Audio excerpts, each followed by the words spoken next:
बिस्मिल्लाहिर्रहमानिर्रहीम। हुजूर के दरबार में सहाबी हाज़िर हुए, अर्ज़ की या रसूल अल्लाह सल्लल्लाहु ताला अलैहि वसल्लम, मैं जिहाद पे जाना चाहता हूँ। तो हुजूर ने फरमाया, क्या तेरे माँ बाप ज़िंदा हैं?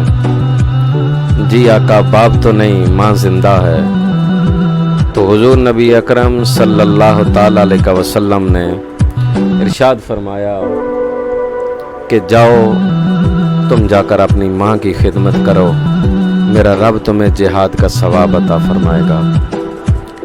तो माँ बाप की खिदमत करना, जिहाद जैसी अजीम और अफजल इबादत का अजर पाना, ये सिर्फ़ और सिर्फ माँ बाप की खिदमत है। तो मैं अपने तमाम दोस्तों से गुजारिश करूँगा कि अपने माँ बाप अगर ज़िंदा हैं तो उनकी खिदमत कर लो, अगर फौत हो गए हैं तो उनकी बख्शिश